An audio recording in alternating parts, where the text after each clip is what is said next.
Hello বন্ধুরা, কেমন আছো তোমরা সবাই? আশা করি অনেক অনেক ভালোই আছো। আর তোমাদের ভালোবাসায় আমিও অনেক ভালো আছি, কারণ তোমরা আমাকে যে পরিমাণে ভালোবাসা দিয়েছো এবং সাপোর্ট দিয়েছো তা আমি কোনোদিন ভুলতে পারবো না। তাই তোমাদেরকে মজা দেওয়ার জন্য আবারও একটি নতুন গল্প নিয়ে হাজির হলাম। গল্পটি শোনার মতো, আশা করি তোমাদের দাঁড়িয়ে যাবে এবং তোমরা হাতের কাজ করতে সবাই হেডফোন নিয়ে বসে যাও। যদি আমার গল্প শুনে মজা পাও তাহলে অবশ্যই আমার চ্যানেলটি সাবস্ক্রাইব করবে। তো চলো বন্ধুরা, আমরা কথা না বাড়িয়ে আসল গল্পে চলে যাই। আমি একটি মেডিকেল কলেজ থেকে পড়াশোনা করেছি এবং আমি মহিলাদের বেবি হওয়ার কাজগুলি দেখাশোনা করতাম এবং এখন আমার বিয়ের বয়সও হয়ে গেছে। আমার বাবা মায়ের কাছ থেকে বিয়ের জন্য অনেক চাপ আসছিল। আমি এই হাসপাতালে কাজ করছি গত 2 বছর ধরে। কিছুদিন পরে আমার বিয়ে, কিন্তু আমি এখন যার সাথে বিয়ে করছি তাকে বিয়ে করতে আমি চাইনি। আমার বাবা মা আমাদেরকে লেখাপড়া করে ডাক্তার বানিয়েছে। এখন তারা বলছেন আমাদের ইচ্ছামতো বিয়ে করতে হবে। যখন আমি ফোনে ব্যস্ত ছিলাম তখন আমি একটা খবর পেলাম। আমার সাথে থাকা একজন ডাক্তার আমাকে ডেকে বললেন যে রাতে এক মহিলার সন্তান হয়েছে, তোমার রাতের ডিউটি ছিল না, অনেক অদ্ভুত সমস্যা দেখা দিয়েছে। আমি বললাম কি সমস্যা? তখন তিনি বললেন রাতে একজন মহিলা এসেছিলেন, তিনি একটি সন্তানের মা হতে চলেছেন। তার সন্তান খুবই দুর্বল ছিল। আমি নিজের চোখে দেখেছি যে তার সন্তান শীঘ্রই এই পৃথিবীতে আসতে চলেছিল, কিন্তু আমরা শিশুটির এই পৃথিবীতে নিয়ে আসার সাথে সাথেই জানি না শিশুটি কোথায় নিখোঁজ হয়ে গেল। আর সে কোথায় গেল কেউ জানে না। কিন্তু কেউ কেউ বলছেন তার সন্তান তার স্বামীর নয়, বরং সে ছিল অন্যের সন্তান। সেজন্য সে সন্তানকে এই পৃথিবীতে আনতে চায়নি। হয়তো ঈশ্বর সেই শিশুটিকে তার শরীর থেকে উধাও করে দিয়েছেন। সেই শিশুটি কোনো পশুর শরীরে চলে গেছে। মহিলাটি যখন থেকে এ কথা শুনল তখন থেকেই সে পাগল হয়ে গেছে, আর তার পরিবারের লোকজন তাকে এখান থেকে তুলে নিয়ে গেছে। আমি বললাম এটা কি করে সম্ভব? সে বলল হ্যাঁ, আমরাও বিশ্বাস করিনি। কিন্তু শিশুটি যখন নিখোঁজ হয় তখন সে কোনো সিসিটিভি ক্যামেরায় ধরা পড়েনি, কোনো ঘরে তার কোনো ফুটেজও ধরা পড়েনি, কাউকে তাকে বের করে নিয়ে যেতেও দেখা যায়নি। আমরা জানি না কোথায় গেছে। আমি নিজেও অবাক। ওর মা ওই মেয়ের সাথে ছিল। সে বলছিল আমার মেয়ের উপর কালো জাদু হয়েছে। আমি অবাক হয়ে বললাম আমি রাস্তায় আছি, এসে তোমার সাথে কথা বলছি। আমি ভাবছিলাম এটা কি ধরনের সমস্যা, কিভাবে নারীর শরীর থেকে উধাও হয়ে গেল একটি শিশু। যে ডাক্তার এ কথা জানালেন চিকিৎসক হওয়া সত্ত্বেও তিনি এমন কিছুতে বিশ্বাস করতেন। এইসব ভাবতে ভাবতে আমি আমার গাড়িতে বসে হাসপাতালে ঢুকলাম। যখন দেখলাম আমার সামনে এক অদ্ভুত দৃশ্য। দেখলাম একটি মেয়ে যে একটি ঠেলা গাড়িতে একটি পশুকে রাখে সেটা 2 পাশ থেকে ধরে দাঁড়িয়েছিল ও পাহারাদারের সাথে ঝগড়া করছিল। এই প্রাণীটাকে হাসপাতালে নিয়ে যেতে হবে। পাহারাদার রাগ করে বলছিল এখানে মানুষের চিকিৎসা হয়, এটা মানুষের জন্য, পশুদের নয়। কিন্তু বারবার সে তার সাথে ঝগড়া করছিল এবং সেও কাঁদছিল। আমাকে একজন ডাক্তারকে দেখাতে দিন। আমি এই দৃশ্য দেখে প্রথমে পাশ দিয়ে যাচ্ছিলাম, কিন্তু তারপর আমি আমার ড্রাইভারকে গাড়িটি পিছনে নিয়ে যেতে বললাম। আমি সেই মেয়েদের দেখে গাড়ি থেকে বেরিয়ে এলাম। আমি বললাম আপনাদের কি সমস্যা আছে? সে বলল তুমি একজন ডাক্তার। আমি বললাম হ্যাঁ, কারণ আমি একটা কোট পরেছিলাম। সে বলল এই পশুটাকে দেখো, তার শরীরে কিছু আছে। আমি বললাম এই পশুটা আর বেঁচে নেই। তারা বলল এটা মৃত, কিন্তু তার শরীরে কিছু আছে। পশুটার অবস্থা অনেক খারাপ ছিল তখন। পশুটির শরীরের দিক থেকে অনেক বড় ছিল। আমি বললাম এটা মানুষের হাসপাতাল। তিনি বলেন আমরা জানি এটা মানুষের হাসপাতাল, তাই আমরা তাকে এখানে নিয়ে এসেছি, কারণ এই পশুটির শরীরের ভিতরে একটা ছোট্ট বেবির কান্নার আওয়াজ আসছে। সে যা বলল তা শুনে আমি অবাক হয়ে গেলাম। আমি বললাম এটা তো হতে পারে না। উনি বললেন এমনটাই হয়েছে, এই জন্যই তো একে নিয়ে এসেছি। তার চারপাশে অনেক ভিড় ছিল, মানুষ শুধু দেখছিল, ভিডিও করছিল। ইতিমধ্যে অনেক সময় নষ্ট হয়ে গেছে, আমাদের সাহায্য করুন, অনেক দেরি না হয়ে যায়। আমি বললাম এই পশুটি আর বেঁচে নেই, আর তোমাদের কোনো ভুল হচ্ছে, এমন কিছুই নেই, এটা সম্ভবও নয়। উনি বললেন আগে আমরাও তাই ভেবেছিলাম, কিন্তু আমরা কান দিয়ে আওয়াজ শুনেছি, আপনি আমাদের সাহায্য করুন। আমি বললাম তোমাকে সাহায্য করলেও কোনো লাভ হবে বলে মনে হয়? এ খবর বের হলে হাসপাতালের দুর্নাম হবে, আর আমাদের সমাজে এমন একটি গল্প মানুষের সামনে ফুটে উঠবে এবং মানুষ তা শুনে অনেক কিছু অনুমান করবে।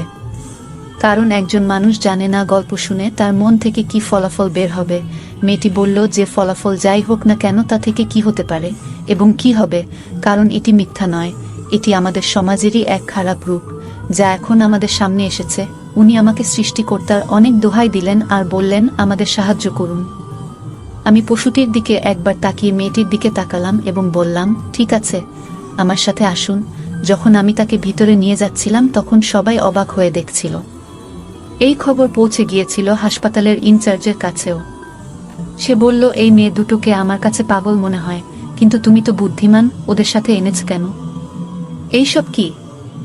আমি বললাম, ডাক্তার সাহেব আমাকে এরা যা বলেছে তাই আমি তাদের ভিতরে নিয়ে এসেছি। খারাপ কিছু হলে তার শাস্তি হবে, কারণ তারা আমাদের সবার সময় নষ্ট করেছে। কিন্তু যদি সত্যিই এমন হয় তবে আমাদের দায়িত্ব নিজের চোখ ও হাতে এই সমস্যার সমাধান করা। আমি যখন এখানে দায়িত্বে থাকা ডাক্তারকে বিষয়টি জানাই তখন এখানকার ইনচার্জ বললেন, আমাদের সবারই সময় নষ্ট হয়েছে।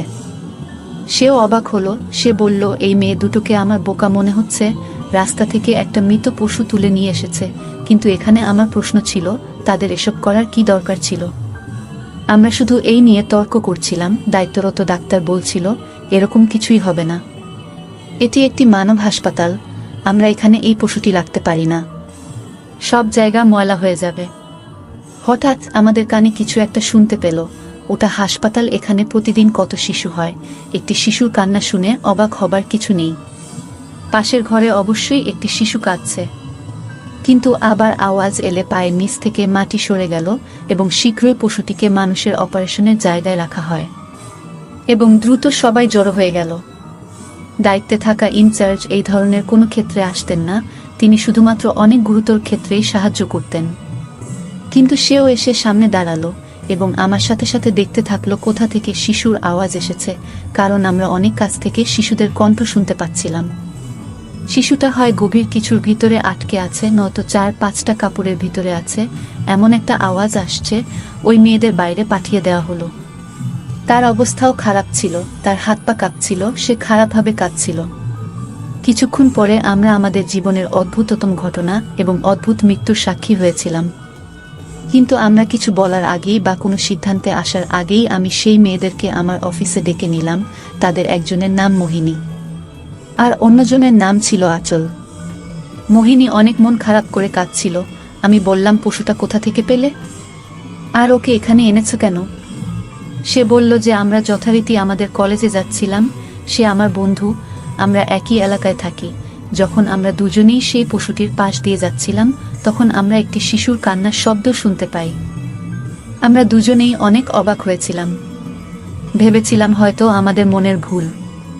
কিন্তু কিছুক্ষণ পরে যে দৃশ্য আমরা দেখতে পেলাম, ডাক্তার সাহেব, আমি কথা বলতে পারছি না। আমি আপনাকে কি বলবো? এই নিষ্ঠুর পৃথিবীটা অনেক খারাপ, শুধু এই পশুটাকে তুলে তোমার কাছে এনেছি। আমি বললাম, আর তুমি কি জানো? তাই সে বলল সে এটা বলতে চায় না। কিন্তু আমি এর চেয়েও বেশি জানি। আসলে আমি জানি এইসব কে করেছে। আমি এটা শুনে হতবাক হয়ে গেলাম। বললাম, কে করেছে এইসব? তাই সে বলল, আমার এক বৌদি আছে, সে আমাদের থেকে আলাদা থাকে, আমরা একই বাড়িতে থাকি, কিন্তু ঝগড়া ঝাঁটির কারণে আমাদের মধ্যে একটি প্রাচীর তৈরি হয়েছে। সে তার কথায় আমাদের ভাইকে প্রভাবিত করেছে এবং আমাদের সাথে প্রতিটি সম্পর্ক ভেঙে বাড়ি আলাদা করে নিয়েছে। বাড়িটি আমাদের নিজস্ব ছিল, সেজন্য মাঝখানে দেয়াল দেয়া হয়েছে। কিন্তু ভাইয়ের মনে কি হয়েছে জানি না, 2 মাস পরে সে আবার দ্বিতীয়বার বিয়ে করল। এখন তার 2টি বউ নিয়ে আলাদা বাড়িতে থাকে এবং আমার কাছে মনে হয় এই গল্পটি তাদের বাড়ি থেকেই উঠে এসেছে। এটি তাদের 3 জনের দ্বারা করা হয়েছে। আমি বললাম, আপনি কি নিশ্চিত? তিনি হ্যাঁ বললেন, কারণ এই পশুটি সেখানেই পড়ে থাকত। আমার এক বৌদি একটি সন্তানের জন্ম দিতে চলেছিল, তারা আমাদের কিছু বলেনি, তবে বাড়িটি এত কাছে যে তার মধ্যে কেবল একটি প্রাচীর রয়েছে, তাই আমরা তাদের কথোপকথন শুনতে পেতাম। আমি বললাম, তাহলে তোমাকে আমার সাথে কোথাও যেতে হবে। আমি ডাক্তার ছিলাম, আমার কাজ শেষ। কিন্তু আমি এই ঘটনার শেষ অবধি যেতে চেয়েছিলাম, কারণ এই ঘটনাটি কোনো স্বাভাবিক ঘটনা ছিল না। আমি জানতে চাইছিলাম, এমন মানুষও কি এই পৃথিবীতে থাকে? আমি তাদের দুজনকে আমার গাড়িতে বসিয়ে তাদের বাড়ির দিকে রওনা দিলাম। তার বাড়ি বেশি দূরে নয়, কিন্তু আমরা জাঞ্জটে আটকা পড়েছিলাম। পথে মেয়েটিকে জিজ্ঞেস করলাম, আপনার 2 বৌদি কেমন মহিলা? সে বলল, দুজনেই নিজ নিজ জায়গায় অদ্ভুত, প্রথম বৌদির নাম আলপনা। সে শুধু আমার ভাইকে নিয়ে আলাদা হতে চাইতো, আর সে এটা একবারও ভাবেনি আমাদের ভাই ছাড়া আর কেউ নেই। আমি সকালে কলেজে যাই, সন্ধ্যায় টিউশনি করি, মা বাড়িতে কাপড় সেলাই করে, আর এভাবেই আমরা বেঁচে থাকি। আমি বললাম, তোমার ভাই তোমাদের জন্য কিছুই করে না? সে বলল যে মাঝে মাঝে একটু টাকা ধরিয়ে দিয়ে যায়, কিন্তু সেই টাকা দিয়ে আমাদের চলে না। সেও তার বউয়ের কাছ থেকে গোপনে টাকা দেয়। বৌদি কখনো আমাদের সাথে কথা বলে না, উচ্চস্বরে কোনোদিনও কিছু বলেনি। সে শুধু ভাইয়ের কান বড় করত, নিজেকে দুঃখী রাখত এবং বলতে থাকে যে আমি আলাদা হতে চাই, আমি একটা আলাদা বাড়ি চাই, এটা আমার অধিকার। অবশেষে ভাই রাজি হলো, কিন্তু তারপর ভাই আবার বিয়ে করল। এই বিষয়ে বৌদির অনেক আফসোস হয়েছিল। আমরা রাতে ওর কান্না আর আওয়াজ শুনতাম। আমি বললাম, তোমার অন্য বৌদি কেমন মহিলা? তারপর সে বলতে থাকলো, সে অনেক খারাপ মহিলা। সে প্রথম বৌদির জীবন খারাপ করে তুলেছে। সারাদিন সে একে অপরের সাথে ঝগড়া করে, আর আলপনা বৌদির সাথে পশুর মতো আচরণ করে। সব এলাকা তাদের ঝগড়ার আওয়াজ শুনতে পায়। সে বৌদিকে তার ইশারায় নাচাতে থাকে, কিন্তু আমরা অবাক হয়ে যাই কেন আমার ভাই তাকে বিয়ে করলো। আমি বললাম, আপনার ভাই বড় মনের মানুষ হবে। তখন তিনি বললেন, ডাক্তার সাহেব, আমি জানি না, আমার জন্য সে আমার ভাই, তার মনে কি চলছে আমি কিভাবে বুঝব? কিন্তু আপনাকে বুঝতে হবে যে তার দ্বিতীয় বিয়েটি এমন যেমন সূর্য পূর্ব দিক থেকে উদিত হয়েছে, পশ্চিম দিক থেকে নয়। কারণ তার প্রথম বিয়েটি ছিল ভালোবাসার বিয়ে, কিন্তু আমি জানি না কেন তিনি দ্বিতীয়বার বিয়ে করলেন। আমি বললাম, কেন বৌদির এই বেবি হবে? তখন তিনি বললেন যে আমার প্রথম বৌদি আলপনার সন্তান হতে চলেছে, কিন্তু মা বলেন তার দিন অনেক এগিয়েছে এবং সন্তানের কণ্ঠস্বর এখনো আসেনি। আমার মা বেবিকে কোলে রাখতে অনেক পছন্দ করেন। তিনি বলেন, এটা আমার একমাত্র ছেলের সন্তান, আমি এটাকে বড় করতে চাই, কোলে ওঠাতে চাই। কিন্তু বৌদি আগেই বলেছে যে এই বেবিটার সাথে আপনাদের কোনো সম্পর্ক নেই। মা দিনরাত কাঁদে, চিন্তিত থাকে, মাঝে মাঝে অনেক রেগে যায়, আবার সেই লোকগুলোকে অভিশাপও দিতে থাকে। আমি তাকে এই কাজ করতে নিষেধ করেছিলাম। আমরা বাড়িতে পৌঁছে দরজায় পৌঁছতেই মোহিনীর অন্য বৌদি দরজা খুলে দিল। যখন আমি সেই মহিলাকে দেখেছিলাম, তখন আমি তাকে চিনতে পেরেছিলাম যে সে যেভাবে পোশাক পরেছিল তাতে সে অন্য কোনো মহিলা নয়। এমনকি দিনের বেলাও তিনি এত মেকআপ পরেছিলেন। এই ধরনের মহিলারা ছেলেদের নাচানোর কৌশলগুলি অনেক ভালো করেই জানেন, তাই তার ভাই দ্বিতীয়বার বিয়ে করেছিলেন। মোহিনীকে দেখে বলল, মোহিনী, তুমি এখানে কি করছো? আর এই ম্যাডাম কে? আমি বললাম, আমরা কি ভিতরে এসে আপনার সাথে কথা বলতে পারি? সে বলল, হ্যাঁ আসুন। আমরা দরজায় দাঁড়িয়ে কথা বলতে পারি না, কিন্তু আপনি কে?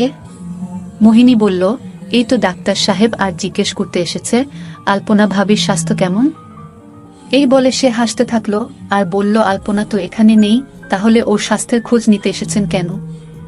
আমি বললাম, আলপনা ভাবি কোথায়? তাই সে বলল যে সে তার বাড়িতে গেছে। আমি বললাম, কিন্তু সে একটি সন্তানের জন্ম দিতে চলেছে, সেটা কি হয়ে গেছে?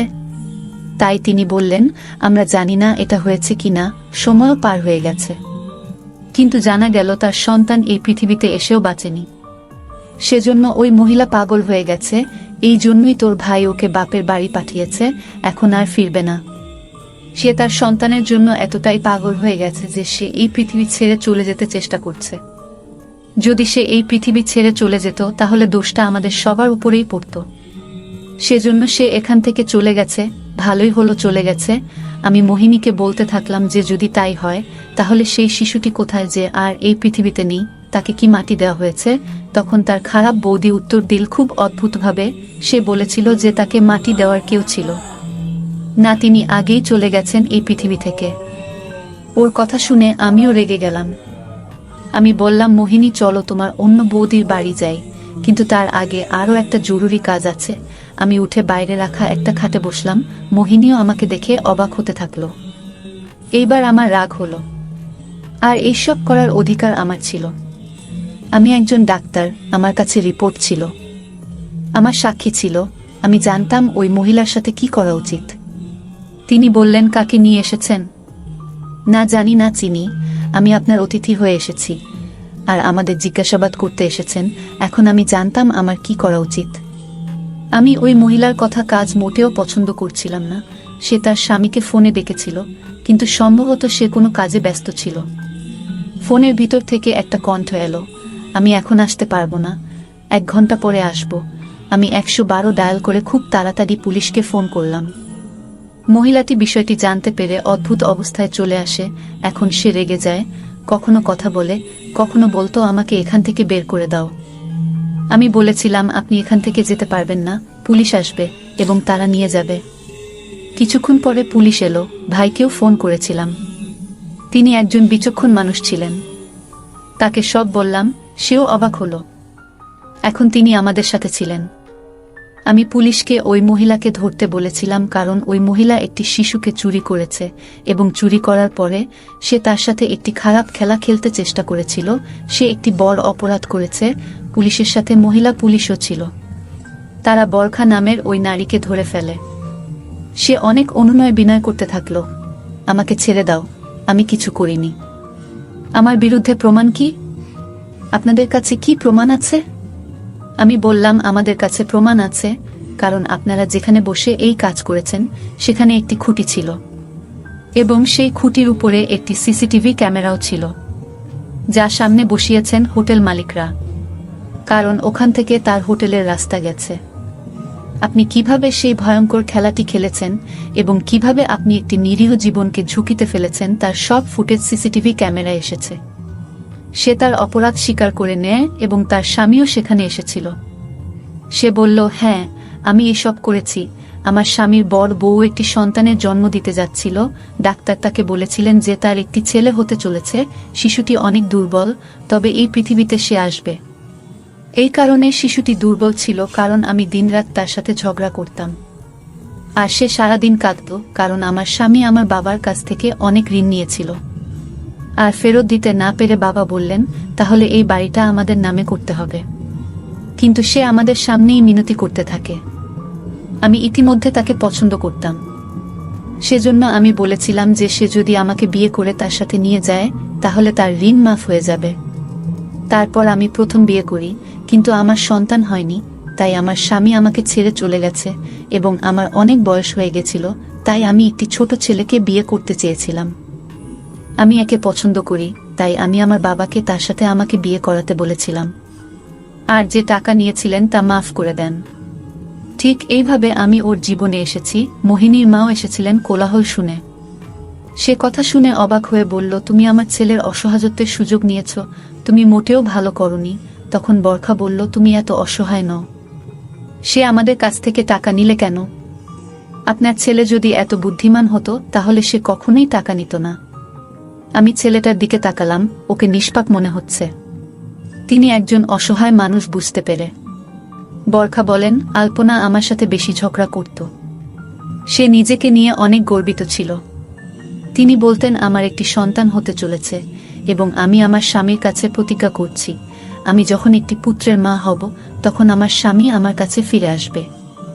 আর তোমার এখনো কোনো সন্তান হয়নি, না তোমার প্রথম বিয়ে থেকে, না তোমার দ্বিতীয় বিয়ে থেকে, কারণ তুমি খারাপ আর এটাই তোমার বড় দোষ। আমি প্রথমে আমার প্রথম সন্তানের জন্ম দেব, তারপর দ্বিতীয়টিও, তারপর তৃতীয়টিও, এবং আমি দেখতে চাই যে সে তার প্রথম স্ত্রী এবং তার সন্তানদের মায়ের পক্ষ নিয়ে নাকি চুক্তিতে আসা কোনো মহিলার পক্ষে কথা বলে, কারণ সন্তান একটি খুব গুরুত্বপূর্ণ জিনিস। একটি মানুষ শুধুমাত্র সন্তানদের জন্য বিয়ে করে। সে নিজেকে নিয়ে অনেক গর্বিত ছিল। আমি তখন সিদ্ধান্ত নিয়েছিলাম যে তার সন্তানকে এভাবে স্মরণীয় করে রাখব। আমি তার সন্তান চুরি করেছি। তার সন্তান অনেক সুন্দর ছিল, 1.5 কেজি ছিল। আমি তাকে একটা প্রাণীর শরীরের মধ্যে রাখলাম এবং সেই প্রাণীটির শরীরটা সুতো দিয়ে সেলাই করে দিলাম এবং পরে এলাকায় ছড়িয়ে পড়ে। শিশুটির জন্য সে পাগল হয়ে গেছে। তার সন্তান, যার সাহায্যে সে আমার সাথে জিততে চেয়েছিল, তাকে শেষ পরিণতি দিয়ে দিয়েছিলাম। আমি পশুর শরীরে সেই শিশুটিকে রেখে দিই এবং আমি সব এলাকায় এটি বিখ্যাত করে দিই যে তার নিজের কর্মের কারণে তার শরীর থেকে সন্তান উধাও হয়ে গেছে আর সে কোনো পশুর শরীরে স্থির হয়ে গেছে। এই কথা শুনে ডাক্তারের কথা মনে পড়ল। আমার এত তাড়া ছিল যে তার সাথে কথাও বলতে পারছিলাম না, কিন্তু এখন বুঝলাম এটা মিথ্যা নয়। তিনি যা দেখেছেন তা বলেছেন, তবে তিনি অবশ্যই কিছুটা বোকা ছিলেন, কারণ কিভাবে শিশুটি নিখোঁজ হয়েছে তা তিনি খুঁজে পাননি। হাসপাতালের কিছু কর্মচারী বরখার সাথে বন্ধুত্বপূর্ণ ছিল। বরখার বাবার অনেক টাকা ছিল, তিনি যে কারো বিশ্বাস কিনতে পারতেন, আর সেটাই করেছেন তিনি। তার স্বামীও অবাক। বরখাকে পুলিশ তুলে নিয়ে যায়, কিন্তু মোহিনীর ভাই, তার মা এবং মোহিনী হাসপাতালে ফিরে আসেন। আমি বাকি ঘটনা হাসপাতালের লোকদের বলেছিলাম এবং তাদেরকে এই কেসটি পরিচালনা করেছে তা খুঁজে বের করতে বলেছিলাম এবং তাদের সবাইকে পুলিশের হাতে তুলে দিন। এরপর আমরা আলপনার বাড়িতে পৌঁছালে তার মা দরজা খুলে দেন আর বললেন, আপনারা তো সাংবাদিক, একটু আগে রিপোর্টার এসে আমাদের অদ্ভুত প্রশ্ন করছিলেন না, আমি আপনাদের ভিতরে আসতে দেব না। কিন্তু তারপর যখন তিনি মনোযোগ দিয়ে আমাদের দিকে তাকালেন, আমরা অবাক হয়ে গেলাম। রুমে ঢুকে দেখি সামনে শুয়ে আছে আলপনা। তার অবস্থা অনেক খারাপ। আমি দ্রুত এগিয়ে গেলাম।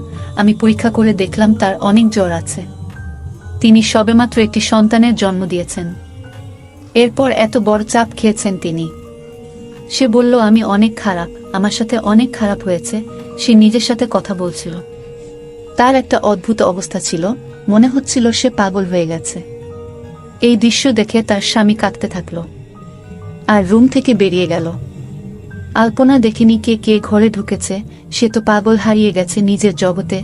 আমি আমার শাশুড়ির সাথে অনেক খারাপ কাজ করেছি, আমার স্বামীকে মায়ের কাছ থেকে আলাদা করে দিয়েছি। এ কারণে আমার ছেলেও আমার কাছ থেকে দূরে চলে গেছে।